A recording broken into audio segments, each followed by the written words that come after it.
Right, now we are delighted to be joined by Lieutenant Colonel Anthony Shaffer, who is in Warwick at the minute. What brings you to the West Midlands, Lieutenant Colonel? Well, I was actually asked to join the university for the Brexit discussion that occurred last night, the question time. I'm sorry, and I'm working with the political science department on their outreach program, their impact program, which I'll be returning for in November. So it was, I have to say, it was an honor to be asked to come, and it was an amazing experience. It's been just being able to talk to colleagues about real issues. The students here are amazingly interactive. They're very curious, had nothing but good questions. So it's been an amazing experience just all across the board. And what have you managed to pack into your visit? I hear the other day you went to Stratford. I was able to go over to visit Shakespeare's birthplace. Unfortunately, I hear he's moved along, so he's not living there anymore. But we were able to walk around. Just an amazingly gorgeous late, I should say, early autumn day. And my friend Chris Moran, Dr. Moran, was a great guide. We went out and were able to just experience some of the most amazing countryside that England has to offer. What was it like being part of the Question Time panel yesterday? Is that something you've done before? Well, I've been on panels, and I work for something called the London Center for Policy Research. It's not named after London. The location is after my boss, Dr. Herb London, who is an American politician and researcher. And I often get called in to do things. I've been on panels all around the world. I was one on Egypt a while back, and I do it in the American media all the time. What I think was unique yesterday was the fact that we did not know the questions coming, which was I found very refreshing, and I think the questions were quite appropriate, and I did challenge the panel. And secondly, I think the fact that I was an outsider. I did appreciate the fact that I was given an opportunity to be a member of the discussion group where this is clearly yesterday before the event, it was all about Brexit in the news. So the fact that you all as the university had a panel with experts, I appreciate being one, having a pertinent discussion in real time about the event, I think speaks volumes of both the focus of the university and the ability of you all to bring in folks to have a legitimate, well-thought, at times a bit testy, but in a fun way, discussion. What were your thoughts on the vote to leave the EU? Firstly, did you expect it to go that way? And from an outsider, what's it like seeing Britain break away from that union? Let me answer that in three parts. First, at the very last minute, those who follow me on Facebook, I did express an idea that I think was probably going to be for the best, because I figured that after watching the European Union, and I have a friend who is actually a member of the European Union, he's a Belgian who is actually a member of the Parliament, and after discussing it with him, and he being a continental member of the European Union, and just looking at what I think would be in the potentiality for it, I believed Brexit was a good idea. I thought the EU was not doing anything to be a completely positive influence on England. And maybe I don't know if this is right or wrong, but I feel very strongly about the well-being of Britain and the British by the fact I've served in combat with many Commonwealth soldiers. I mean, the Kiwi, the Australians, the Canadians, and the British. So I feel very kin. So I thought, looking at all things considered, being equal, I believe that the Brexit idea would be best. Based on that, then, I think that looking at the perspective of the Americans, being on the outside, a lot of people feel that the elites, the politicians who run the nations, are out of touch with the people. So that was the other thing I kind of saw coming, that people were kind of fed up with being told what's best for them, and then the results of being told something and the physical what they feel being different, not having the economic value or opportunities they were promised, or not having the freedom that they thought they deserved. And I even got that from one of the local merchants, where he said, look, I may take a hit. This man runs the Christmas store right across from William Shakespeare's birthplace. And he said, as much as I think there's going to be economic downturns, I don't like unaccountable bureaucrats making rules for me I have to live by and across the channel. So I think that played out. What's playing out in American politics right now, I think there's one of the reasons that Donald Trump is doing as well as he is because people are fed up with what they perceive to be the ruling class, if you will. And so the last point is, did I think of which way it would go? No, I really did not have any idea which way it would go. Again, my little analysis from our side of the pond was that I think, it's justifiable. I understand the people's angst about not feeling they're in control of their own future. So I'm overall pleased that it went the way it did. Susan Evans, who was the UKIP politician on the panel, Yes. joked about World War III being, after the Brexit vote. Right. What do you think, if any, are the security implications from the UK leaving the EU? Yeah.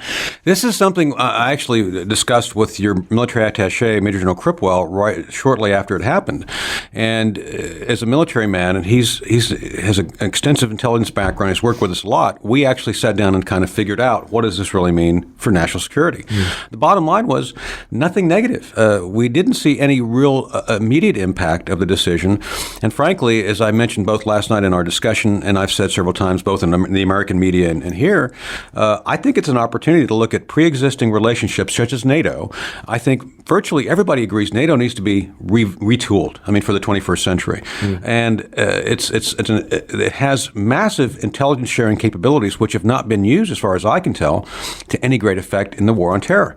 So why would you want to then kind of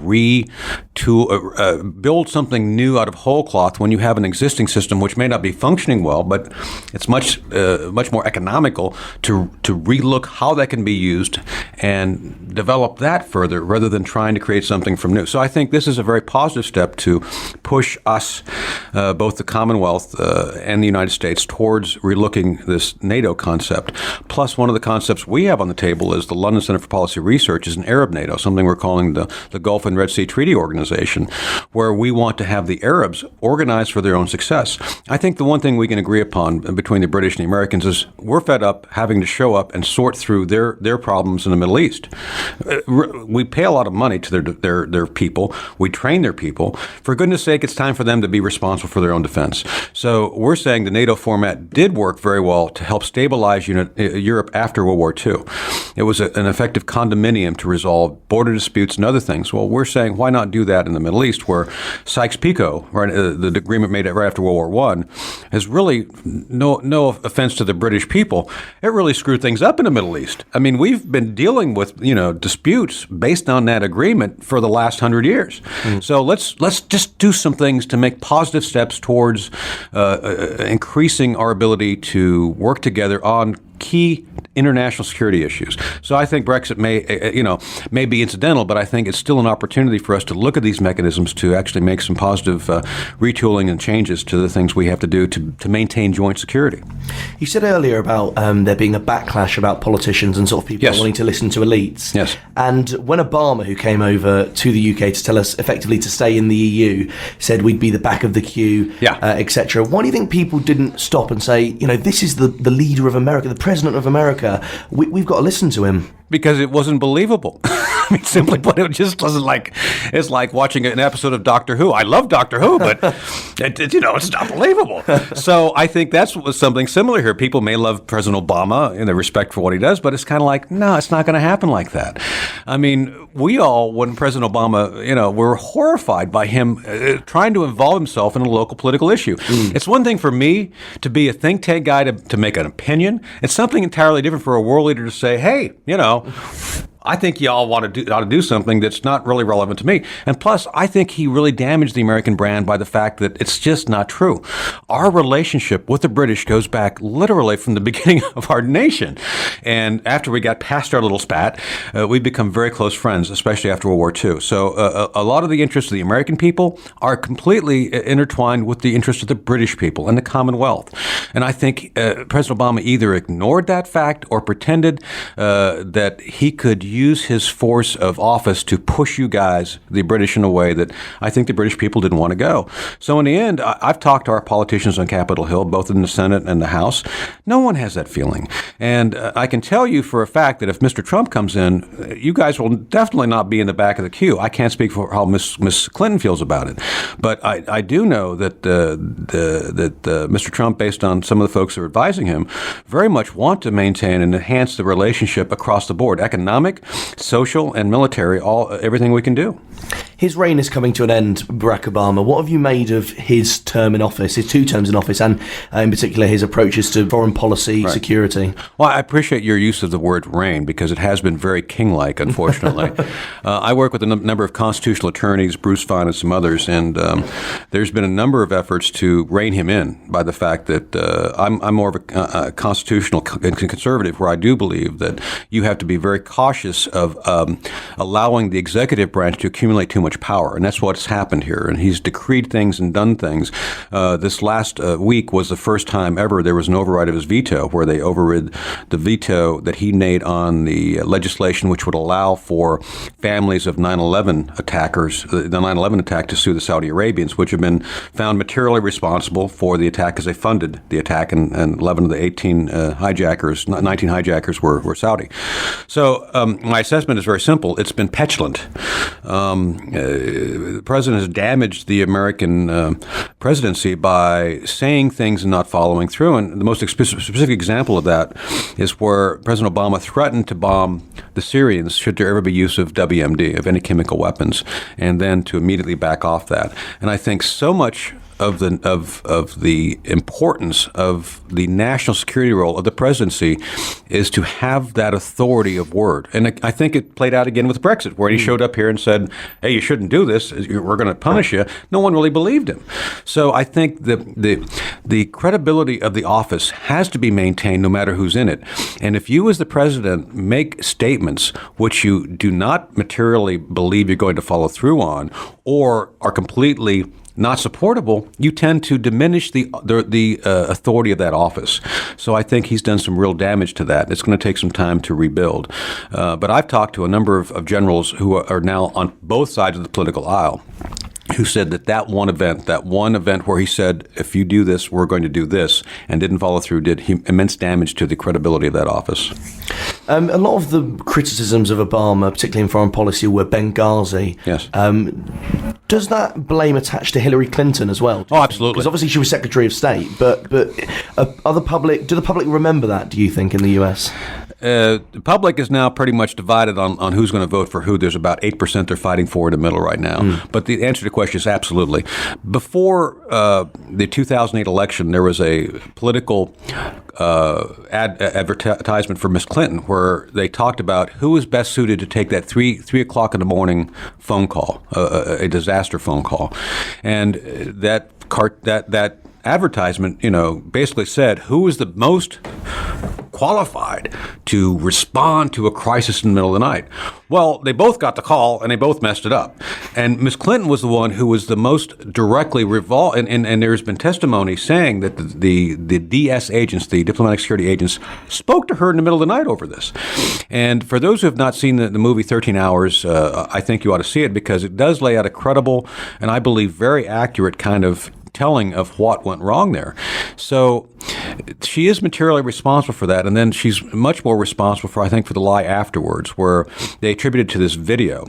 There was no evidence at the time of the event that there was any protests going on, no big protests in Benghazi, and this attack from the moment it happened was known to be an act of terror, and the fact they tried to deceive the American people and frankly, the people of the world to say it was based on some protest from a video spontaneous was completely insane and inaccurate.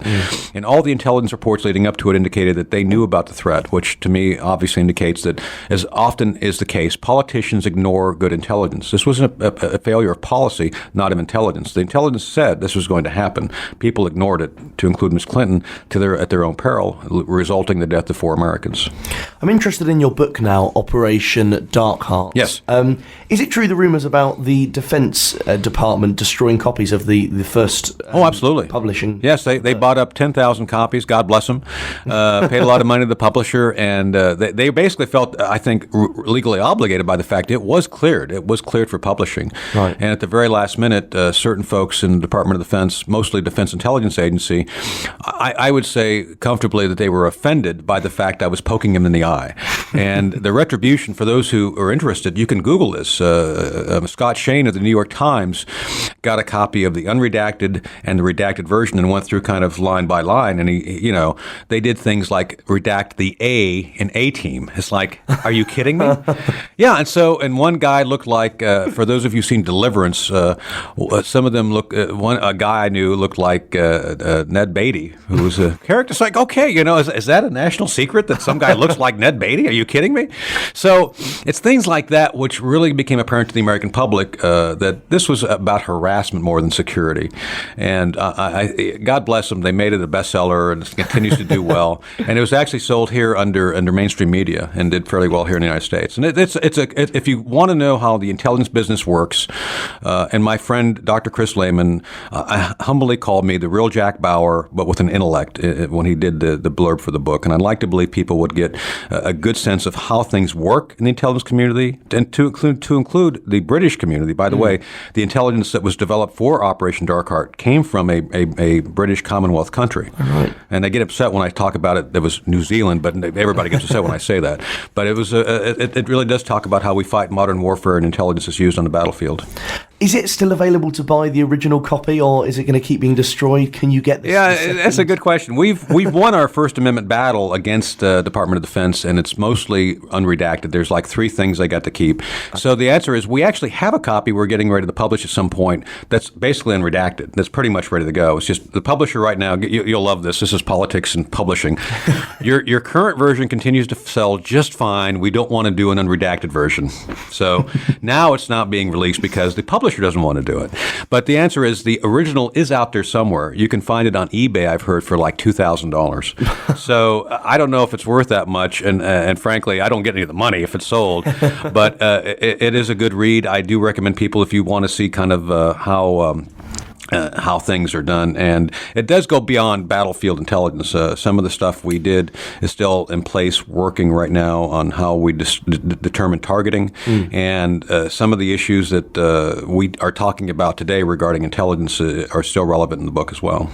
I can't quite get my head around that the Department of Defense went out to destroy this book. What does that say about free speech in America? Well, it's an interesting, there's always a requirement for those of us who serve in intelligence capacity to sign agreements, to sign non-disclosure agreements, and it's no small thing. They can come after you. The author who did Mark Bissonnette, who did No Easy Day, one of the SEALs who killed bin Laden, they took all of his money because it was a bestseller, but he didn't get clearance. So, you have the right of free speech. He's not going to jail. He got his book out, got his word out, but he's not getting any money out of it. So they made it very civilly inconvenient for him. He retains his freedom. He got his word out. He's not making money off of it. So it is what it is. So it's a battle. I do believe that there are state secrets which need to be maintained.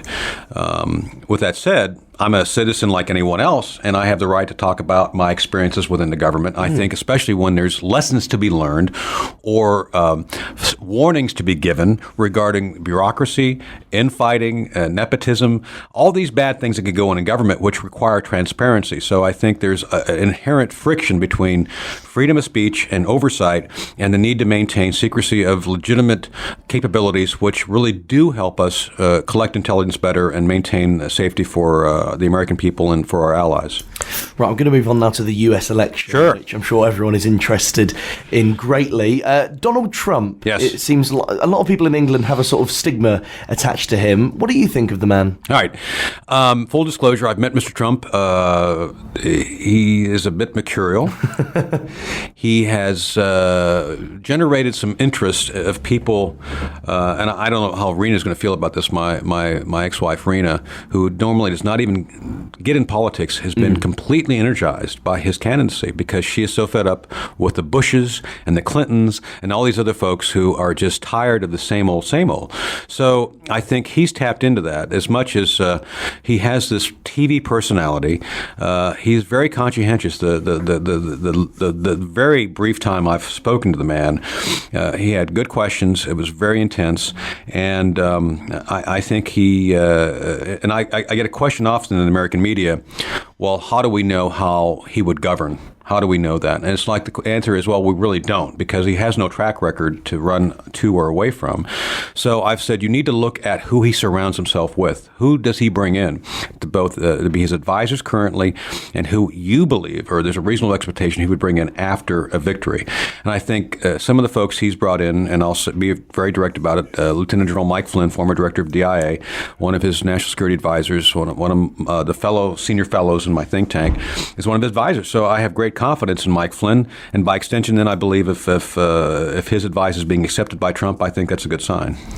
One of the sort of features of US politics is the primaries, and a lot of people say that that's where you appeal to the party members by being a bit more extreme.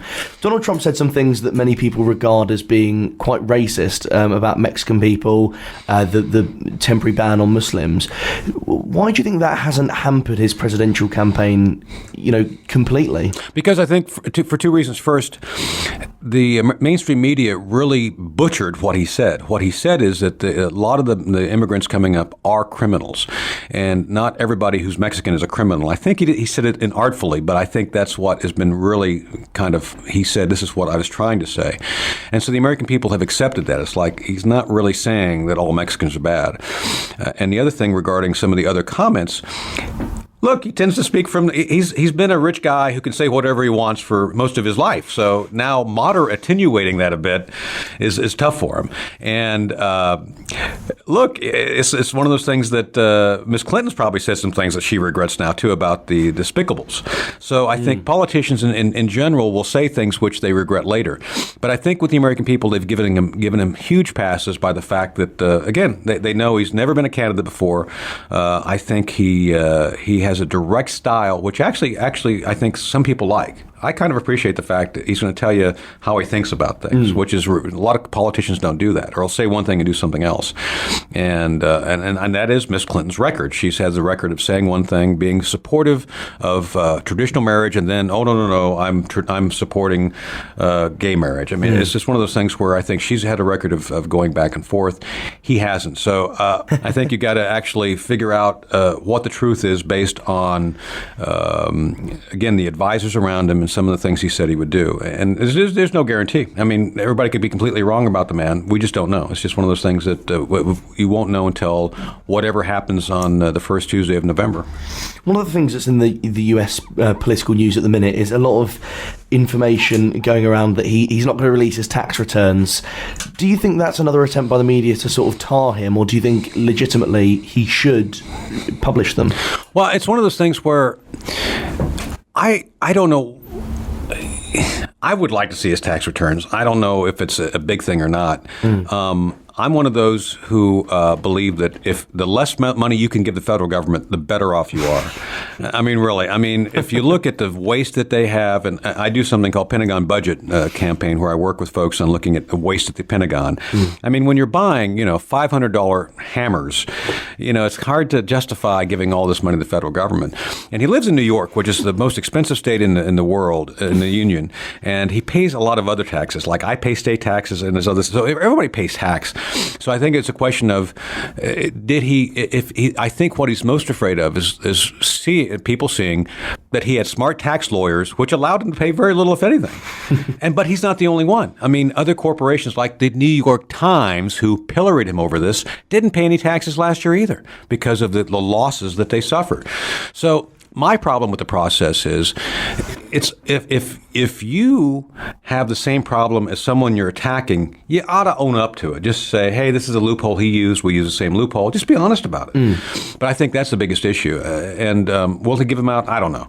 I think that it's one of those things that the other side will use anything they can against him that they can to justify saying that he's a bad guy. The last thing on Trump, what do you think about his association with the Democrats before that? Because he did help Hillary Clinton's campaign against Obama. Is he not just switching sides? Well, I think everybody, American politics is normally a series of relationships based on convenience. And businessmen like Trump actually, and he said this, look, I buy politicians. That's my job. I need to get things done. And he has been masterful at that. He has built, if you go to New York City, he has a number of buildings that they're his. And getting something built, actually having that done, is no small task considering the bureaucracy you have to go through. So he has a record of being a successful businessman. He has lost money, no doubt.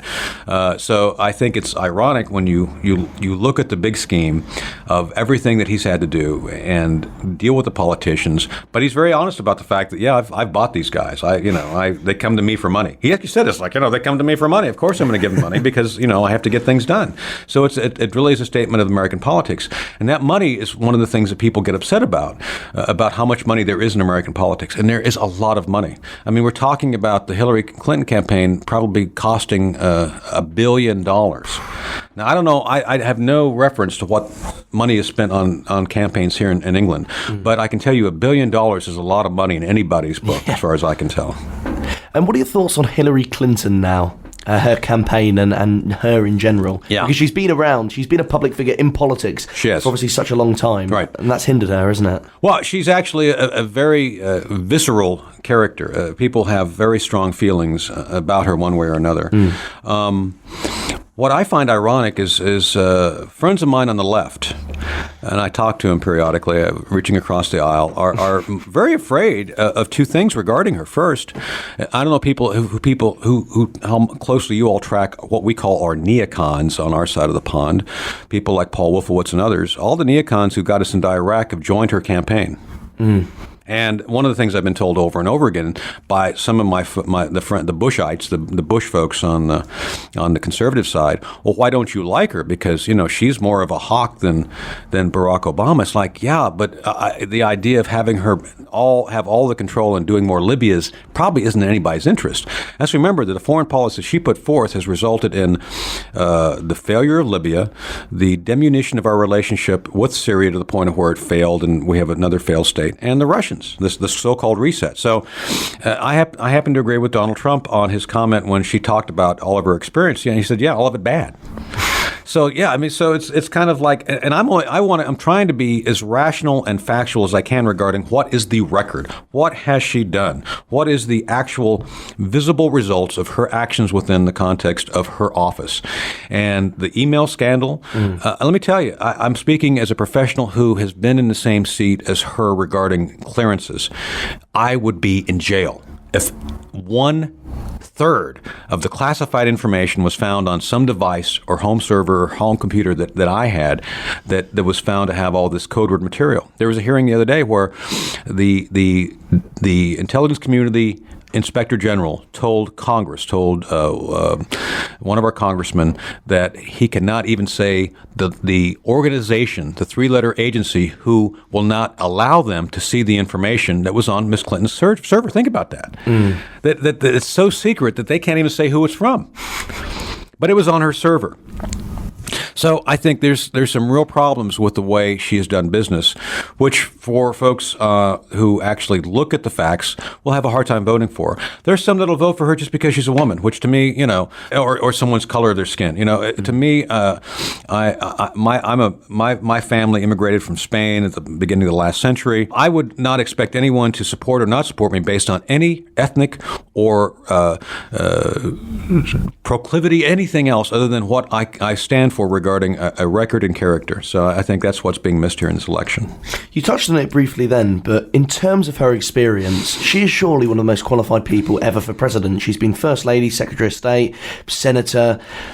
Why are the public not seeing that, would you argue? Let me give a visible, an analogy which I think people understand. Simply going to every Rolling Stones concert does not qualify you to be Mick Jagger and jump on the stage.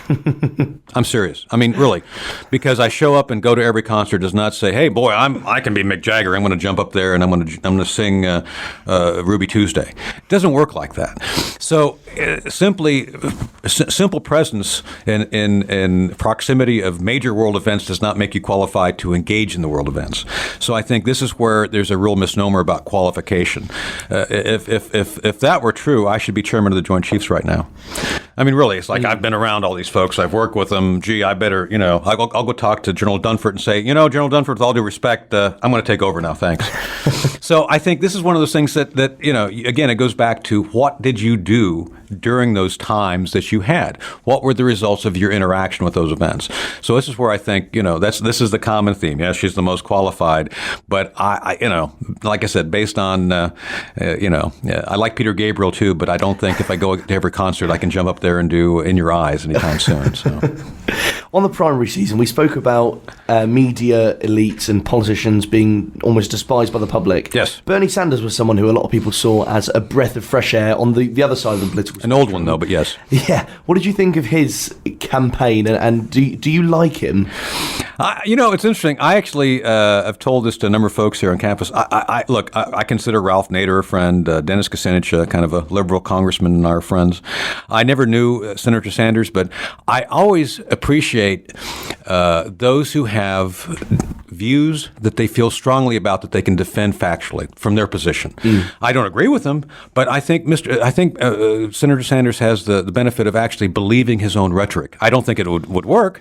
I think he's promising a lot of things to people that could never deliver, but he believed in it, and he brought a lot of young kids out who live in their parents' basements to actually see the light of day and interact. And so I appreciate that. But I think that so much of what he was offering, and Ms. Clinton even got caught talking about the fact that she felt that, it was all kind of a sham.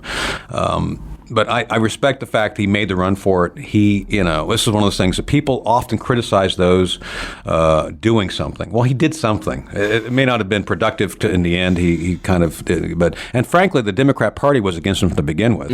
Clear evidence that the Democrat, the DNC, and the folks running that with Wasserman Schultz, Debbie Wasserman Schultz, the chair, Congresswoman.